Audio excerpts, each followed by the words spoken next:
All right, now that we have those things set up, the next thing we're going to work on is going to be integration and calendars. So first things first is when your staff logs in, you're going to ask them to go in and integrate their stuff. So they will go to the settings tab, just like you would on the dashboard here. So when they log in, they'll go to the dashboard settings. You'll tell them to go to the bottom where it says integrations. Click your integrations, and it's real simple. Sign in with Google, and then you'll sign in with your Google account. And then that will connect you to this, and it will connect your Google Calendar. Once you've done that, you should have it all synced with your Google Calendar, and you got to choose whether you want a two-way sync or a one-way sync when you set those things up. Because if you set it up as a two-way sync, it'll check for conflicts. If you set it up on one-way sync, it will push to it without question. And if you don't sync it, it's not going to send anything to your Google Calendar. So it depends on what business model you're in. If you're in a franchise, probably aren't going to sync it to your Google Calendar. If you're not in a franchise, you probably will sync it with a two-way sync. That way you can check for conflicts. We can also set you up so that you don't have to log into the system to add an employee. You can just go to Google Calendars, add the appointment, and that person will automatically jump into your system. So there's a lot of things we can do depending on what works for you. You're going to connect your Facebook right here, which will connect to your business Facebook.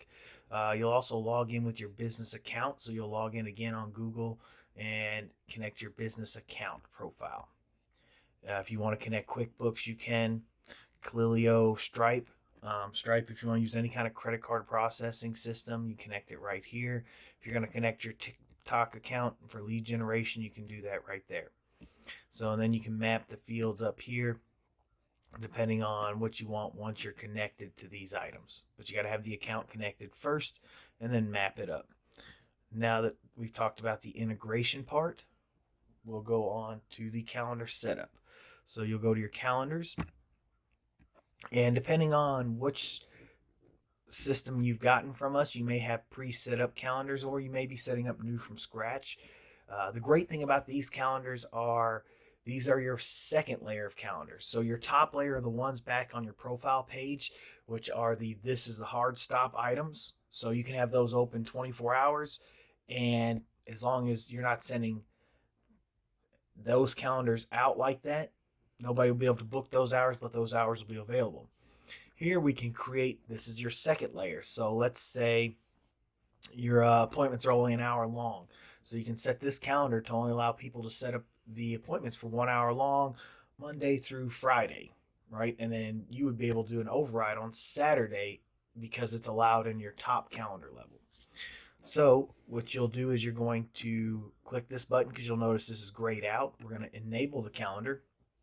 And this is a group calendar, which means that we can do multiple estimates under this one style calendar. If you want just one calendar for itself, no others, you just go to new calendar. But this is so you can create a layered section under one thing. So maybe you have 4 or 5 different estimators. You can have them right here and schedule it this way. If you do multiple meetings, such as a 30-minute onboarding, and 1 hour tutorial, a 1 hour review, you would set that up under this. You could probably call it, onboarding call, and each one would have its own thing. So you go to new calendar. You're going to name the calendar. So we're going to call this Territory Manager 1. We're going to assign the user, right? And we can pick whichever one we want, right? And we can prioritize it, high, low, and you can customize if you're a Zoom meeting or not. Do that. If you want to add multiple, you can add multiple people, and then you can optimize for equal distribution where the system will automatically pick whoever's up next for the appointment. So those are your options there. Now, once you've got the name, you put a description in. We're going to call it TMA1 for the slug. We're going to pick our calendar color. So this is what color shows up on the calendar when you look at it in the back end. We'll hit save. It's going to take us to the next step. Now availability. How long is that slot? You want it to be a 1 hour appointment, and then the next appointment can't be for 45 minutes. do you want it for 30 minutes? And then the next appointment's in, 15 minutes or 5 minutes. You can pick your duration and your slot intervals before somebody else can be done with that. And then you can have buffer duration between appointments. So you can set up a buffer before each appointment as well. So you can multiple set that up for different ways depending on what fits you. Most people are just going to go with a 1 hour estimate, 5 minute buffer, you're done, or 45 minute and 15 minutes, something like that. It depends on what you're going to use. But most people are going to use an hour appointment slot. And then number of people can be booked per slot. So if you can do, if there's two of you guys, you can put 2 appointments per slot, and then you can do 8 per day. And you can limit those numbers depending on what you're going to be doing. If you're going to just be doing the basic setup, like a lot of people they're going to be booking their own appointments, then, most just leave it there at the 1 hour. They don't care about the rest and figure out that. So if you're sending it, you're going to want to customize this. If you're putting it all in yourself, then you don't customize it and you just leave it for wide open 24 hours. Now, minimum scheduling notice. This allows you to have so that somebody can't book you at 1 o'clock and it's 11. So you want to put, 24 hours or 6 hours or 8 hours, whatever you want your delay to be before they can book you when you send them the calendar link. And then this is the second layer of protection. Like let's say, you only do this appointment Tuesday, Wednesday, Thursday. So then you just have that selected and you hit save and continue. And your next calendar could be, Monday, Friday. So it just depends on how you want to do it. You can make these very complicated or very simple. So we'll just keep it simple. Monday, Friday, save and continue.